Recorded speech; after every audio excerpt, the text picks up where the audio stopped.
The Joe Rogan Experience. We're getting to that point where it's going to identify you somehow, some sort of an identification through your eyes, through blood, through facial recognition, a combination of all three. And then that is going to allow you to access whatever it is, information online, credit cards, all the rest of it, of course. But what it's really doing is allowing something, whether it's the government or big tech, more control over you, because eventually you're going to go in and, okay, to make sure this is you paying for, let's say, a steak.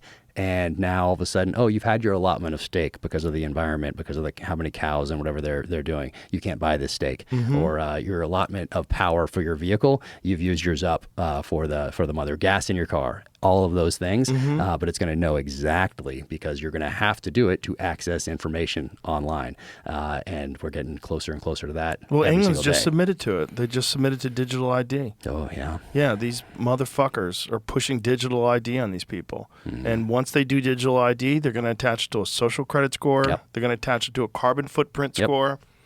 And then they'll be able to control your movement and control you entirely. And most importantly, they've already arrested 12,000 people for social media posts. That's insane. Above and beyond every other country. Way above Russia. Russia was like 400 last year.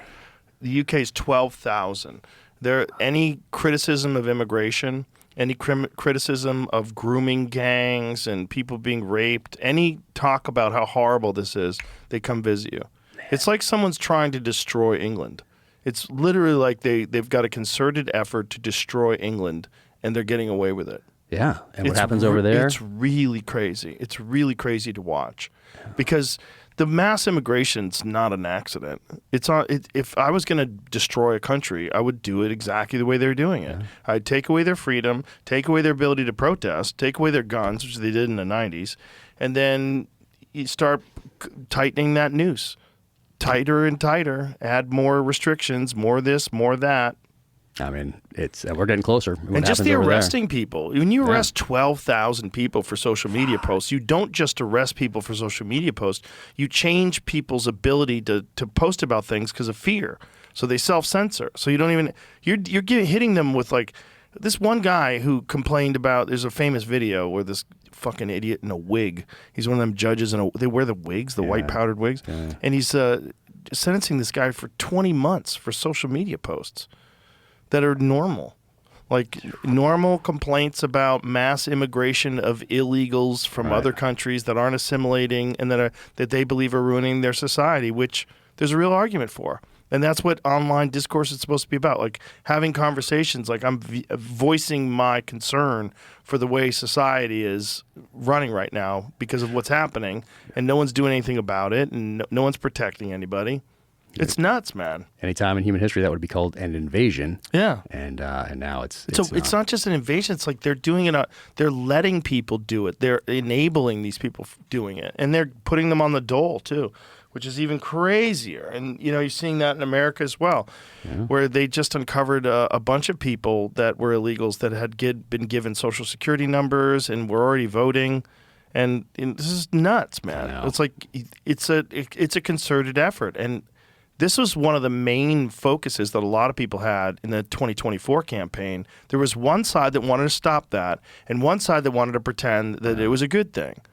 And like that, you have an open border, and criminals and cartel members are just flooding through. People from foreign countries of military fighting age just flooding through, and you're pretending there's nothing wrong with that. Like, you're setting us up for a real big fucking problem. Yeah. Have you seen the videos? I'm sure you have. It's Bill Clinton, it's Hillary Clinton, it's Schumer, it's Pelosi, it's Biden from the 90s. Oh, yeah. Like giving these speeches on the floor of Congress that today would be extremely right-wing. Extremely. It's just normal. It's Hillary just Clinton, normal. in, I think it was 2012, like whatever it was, where she was running for president, and she's more MAGA than MAGA. Yeah, like she is talking about if you're a criminal, no ifs, ands, or buts, you get kicked out, and if you're here, you pay a stiff fine.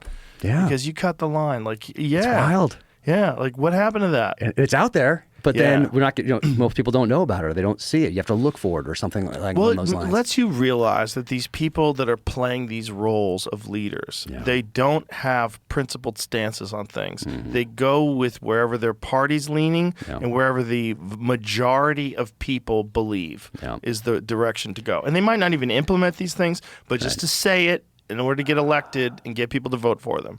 Insane. And that's what they did. It's insane. I don't even Hillary like to call Clinton them didn't leaders. even believe in gay marriage until 2013. All polling, I guess, right? But it's That's the all it is. manipulation, and it's also manipulation of the populace through all these different platforms. Yeah.